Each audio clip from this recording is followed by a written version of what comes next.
job desk pekerjaannya seperti apa? Perkenalkan, nama saya Ucap Andi. Saya salah satu seorang pegawai di suatu perusahaan yang bergerak di bidang manufaktur. Untuk jabatan saya yaitu sebagai admin untuk di bagian IC. Kalau habis Ya, selamat sore, selamat siang. Perkenalkan, nama saya Hafiz Mutaki Syakir. Saya bekerja di suatu perusahaan yang bergelut di bidang manufaktur, dan saya di perusahaan itu bekerja di bidang admin PPIC. Kalau untuk job desk saya sendiri, saya di kantor melakukan penjadwalan untuk produksi. Misalkan kalau kita ada konsumen yang meminta suatu barang ke pabrik dengan kuantiti yang besar, itu sama saya langsung diproses dan dijadwalkan sesuai dengan ketentuan yang berlaku di perusahaan saya sendiri. Untuk job desk saya sendiri yaitu untuk menghitung bahan baku. boleh diceritain lebih detailnya untuk job desk per hari itu nggak?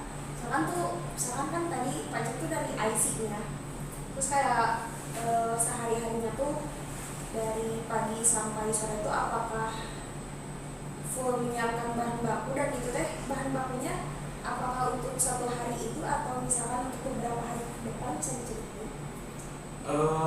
Sebenarnya untuk per hari sih mulai dari pagi biasanya diawali dengan menghitung stok yang ada di gudang. Setelah itu biasanya diproses data dan dilihat untuk kebutuhan yang kurang apa saja. Setelah itu mungkin menyiapkan untuk diproduksi. Ketika produksi nanti membutuhkan, nanti kita siapkan untuk memenuhi kebutuhan dari produksi tersebut. Mungkin setelah itu saya juga membuat permintaan buat kebutuhan selanjutnya. Seperti itu sih biasanya, nggak terlalu ini, cuman lebih ke kayak hitung stok itu harus lebih detail aja sih. Kalau untuk Pak Hafiz sendiri mungkin itu untuk penjadwalan produksi itu misalkan perharinya tuh ada berapa gitu, atau misalkan untuk melihat penjadwalan itu teh dari segi apanya gitu perharinya, apakah ada permintaan masuk ke perusahaan tuh langsung dijadwalkan semua, atau misalkan kita dilihatnya dari apa gitu? Kalau permintaan, kita tuh dapat permintaan dari sales. Dari sales tuh kita juga dapat tahu permintaan itu harus kita kerjakan atau dibereskan sesuai tanggal yang dimintakan oleh sales. Misalkan di tanggal 30, terus permintaannya tuh kita delivery-nya tuh harus tanggal 30. Sedangkan permintaan awal produksi dari sales kita harus dari tanggal 25. Jadi dalam 5 hari tersebut, dari tanggal 25 sampai tanggal 30, kita tuh harus mengerjakan sebelum tanggal 30 itu tiba. Itu aja sih. Dari masing-masing ya, ada nggak kendala tersendiri gitu? Misalkan kalau dari IC ini bahan baku, tiba-tiba ada kendala habis gitu bahan bakunya dari suppliernya, terus itu ngatasinnya kayak gimana? Apakah produksi tidak berjalan atau gimana? Sebenarnya sih kalau buat bahan baku habis atau misalnya tidak ada itu, biasanya sih kita pengecekan terlebih dahulu. Misalnya kita kayak hitung lebih dahulu, kita kan ada buka stok gitu. Jadi ketika kita sebelum habis juga kita udah tahu nih, yang udah mulai menipis itu apa saja, yang udah mulai habis apa saja. Jadi kita juga pengecekan stok biasanya dilakukan tiap hari juga. Jadi meskipun ada keterlambatan datang bahan baku, biasanya kita substitusi atau misalnya kita ganti saja ke penjadwalan berikutnya gitu. Dari produksi gimana? Kendala sih kadang kita dari bahan baku. Kadang dari awal pagi itu bahan baku kan sudah di stok 6 ya, stok 6 harian. Sedangkan produksi kadang nggak sesuai sama yang ada di stok di perusahaan kita. Ya, jadi kalau solusinya sih dari H- sebelum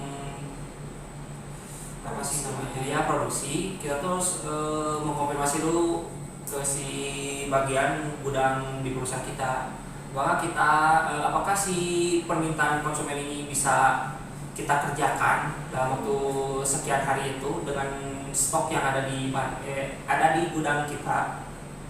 Mungkin itu aja. Mungkin kalau misalkan ini nih, mengingat dari pertanyaan sebelumnya ya, dari terkendala kehabisan bahan baku, gimana gitu caranya kita tuh mengatasi selisih. Pasti kalau selisih itu ada aja kan ya, selisih dari bahan baku, entah itu dari stok opname harian ataupun misalkan bulanan, itu kan pasti ada aja tuh. Bagaimana tuh cara dari masing-masing untuk meminimalisir terjadinya selisih itu gitu. Karena kan dari selisih juga pasti berpengaruh banget kan. Saya kayak misalkan dari IC itu bahan baku kita yang seharusnya sebelumnya di stok tuh ada 100, ternyata pas mau dipakai kurang dari 100, itu kan pasti berpengaruh kan.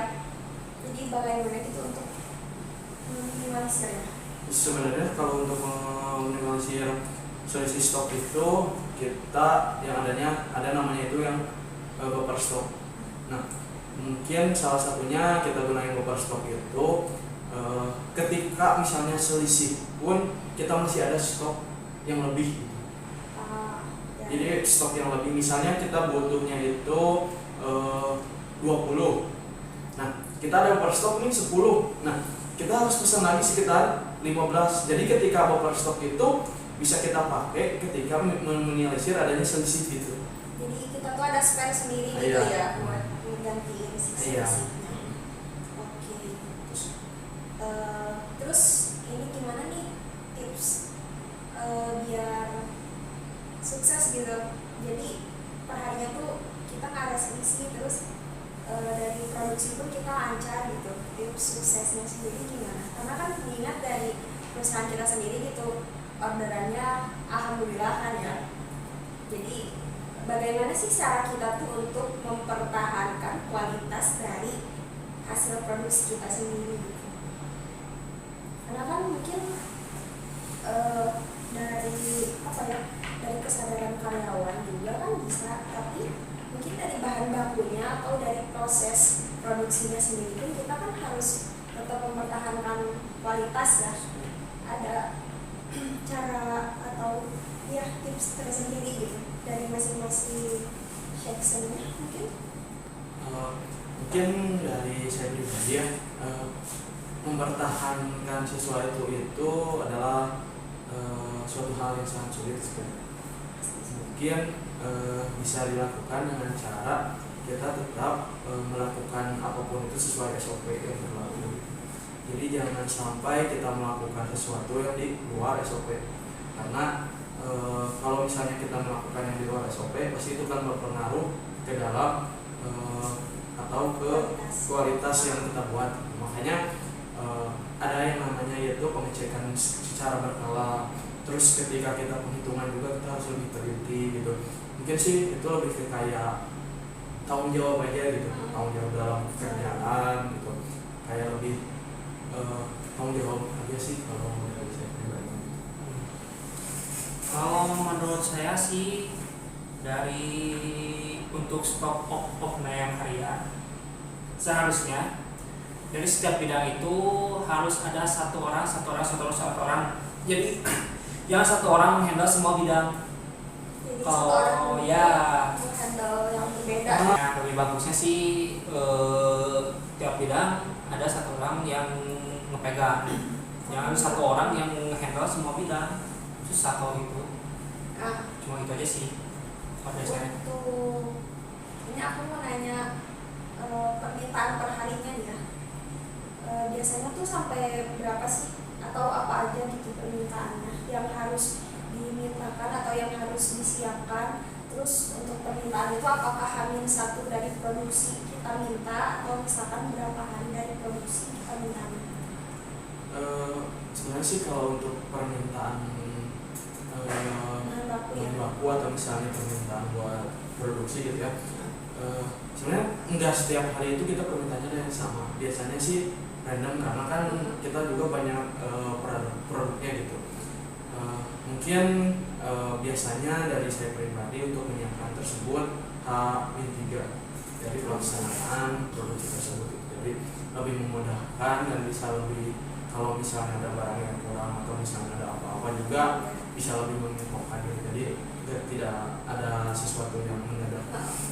Kita nanya saya minta nanya pengalaman pribadi aja nih ya nih. Ayub atau mungkin kesalahan yang pernah terjadi nih. Kita tuh kan ada beberapa artikel produk ya, jadi nggak cuma satu artikel gitu. Tadi kan disebutkan banyak produk kita kan, random gitu, beda-beda. Ada nggak pernah tuh kayak misalkan dua artikel tuh speknya tuh sama gitu, tapi nggak sama-sama banget, ada bedanya, tapi kita teh ngakuin kesalahan itu, jadi ketukar artikelnya, jadi kan otomatis permintaan bahan baku pun jadi beda kan. Yang seharusnya permintaannya artikel A tapi yang dikirim tuh yang B gitu. Nah itu pernah nggak? Kalau buat kejadian seperti itu sih sebenarnya lebih ke kayak diproduksinya gitu. Karena kan kalau misalnya kita nyiapin itu sesuai dengan apa yang ada di data gitu. Tapi kan di lapangan biasanya mereka nggak berpacu semuanya ke data gitu. Jadi yang mereka ingat yang mereka lakukan gitu. Jadi mungkin ya ada beberapa kali, cuman biasanya sih lebih ke kayak lebih langsung dibereskan gitu. Bisa diatasi itu juga. Bisa diatasi karena kalau misalnya sampai keluar kan balik lagi kita kerja kan harus berdasarkan SOP. Iya. Dan kita kerja harus berlaku. Paling sih lebih ke situ aja sih. Biar supaya lebih kerjanya lebih lebih peduli, lebih baik lah. Kalau dari kendala tersendiri nih, mungkin dari Pancam atau dari Pak Agus kan mungkin ada nih kayak kesulitan tersendiri gitu. Dalam bekerja tuh apa sih gitu? Atau kan misalkan kurangnya mungkin apa gitu dari alat pendukung atau misalkan apa gitu, ada nggak?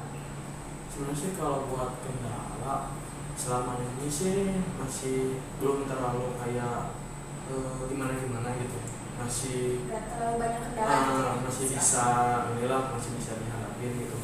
Mungkin sih kalau kendala lebih ke kayak kita harus bisa paham dengan orang-orang yang ada di sekitar kita. Itu sih lebih ke kayak challenge gitu, kayak tantangannya. Karena kan di setiap perusahaan itu kan mungkin satu visi, gak mungkin satu pikiran, gak mungkin satu pasti setiap orang berbeda-beda. Itu sih yang jadi kayak mungkin lebih ke pertentangan dengan lingkungannya ya. Itu sih kayak mungkin orang ini pengen A, orang itu pengen B, tapi sebenarnya kita pengen C. Nah mungkin kayak gitu sih lebih ke kayak kita harus bisa kayak menghormati gitu, lebih Bisa kayak sepaham lagi menghargai aja sih gitu. ya. Kalau gitu aja sih kalau buat tantangan. Jadi mungkin kurang bisa nyambung gitu kadang ya. Sesekali karena kan karena orang-orang itu kan istilahnya banyak juga itu yang buat menyatukan satu tujuan itu kan rada susah gitu sih. Pasti. Jadi Pak Hafiz mungkin kendala ini mungkin pribadi aja. Minta permintaan tuh kadang nggak kadang nggak sesuai sama logika gitu. Kadang karena gini, dia minta di tanggal 6 harus terkirim di tanggal 8.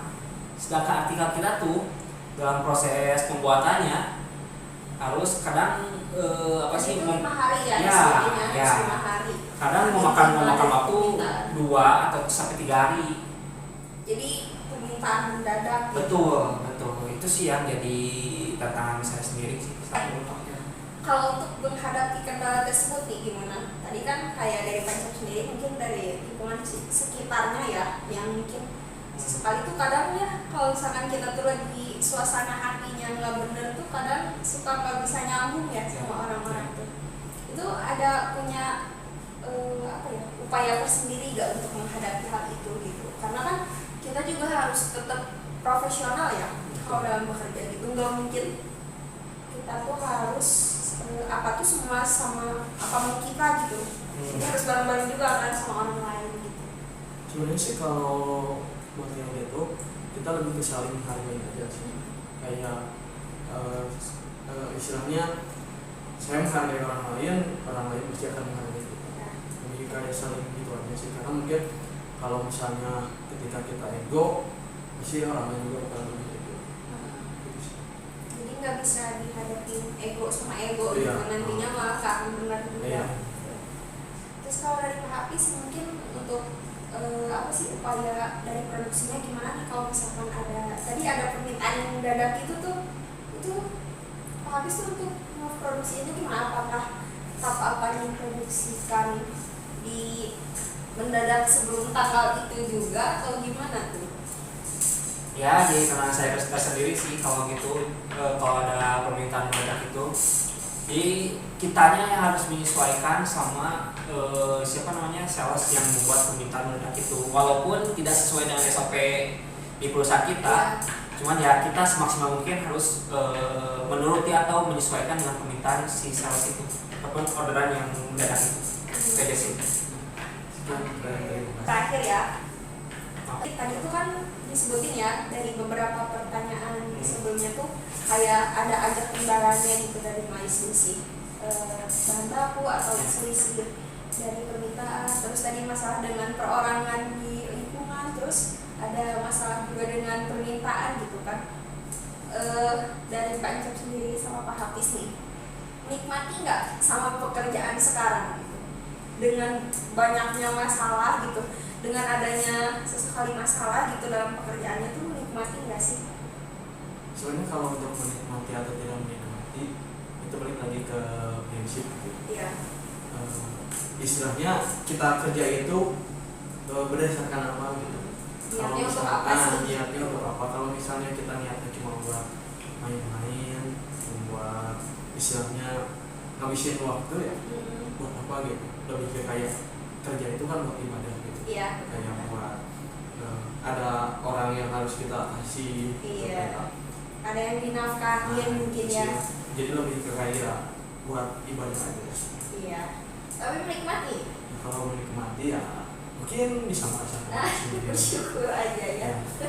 Kalau Pak Hafiz, Nah, kalau disebut menikmati atau tidak menikmati, ya menikmati sih. Walaupun awalnya tidak menikmati, karena ya itu sih menyesuaikan sih ya. Harus menyesuaikan walaupun banyak kendala. Intinya tetap bersyukur. Apapun pekerjaan kita, ya kita nikmati saja. karena mengingat mungkin kita tuh susah juga ya, Ya, zaman betul. sekarang untuk mencari Betul, pekerjaan betul, gitu. betul. Susah sih sekarang kalau mau mencari kerja. Iya, mungkin menikmati aja. Ya. Walaupun berat. Oke. Tetap ya. Nah, terus yang selanjutnya nih dari pribadi mungkin ya, ada pencapaian selanjutnya nggak yang ingin dicapai gitu atau yang belum tercapai gitu? Mungkin untuk pencapaiannya sih bisa tidur nyenyak aja sih. Itu sih udah cukup. Bagus. Kita sendiri. Pencapaian dalam suatu perusahaan atau dalam hidup ini? Pribadi aja lah. Pribadi. Ya, pencapaian sih Banyak mungkin yang belum banyak. Ya sih banyak kalau yang belum tercapai. Kalau yang mau tercapai itu dalam waktu terdekat aja. orang tua sih pengen jadi haji, udah itu aja. Amin ya teman-teman. Buat penutupannya nih ya, mungkin ada kata-kata hari ini buat temen-temen di sana, jangan pernah takut buat kerja ya. Mungkin ada di luar sana tuh yang males buat kerja tuh karena takut kayak gimana gitu nanti di pekerjaan itu yang gitu. Mungkin ada nggak tips-tips gitu buat temen-temen tuh jangan takut untuk bekerja gitu. Apalagi laki-laki. Lebih ke kayak lebih baik capek bekerja daripada capek mencari. Itu sih. Mungkin itu sih. Benar. Tapi Apa ya? Ya sih, kalau laki-laki emang udah kodratnya harus bekerja ya. harga diri. Ya, walaupun kalau tidak bekerja agak pakai sedikit kreativitasnya untuk usaha sendiri, Iya. walaupun tidak punya modal dalam suatu pekerjaan atau suatu usaha itu karena ada modal sedikit, tapi kalau kita kreatif, kita benar-benar berusaha, selalu Bisa ya. ya. Oke, Sukses. sudah. Terima Berarti kasih. sekian perbincangan hari ini mungkin ya. Terima kasih. Selamat siang. Terima kasih.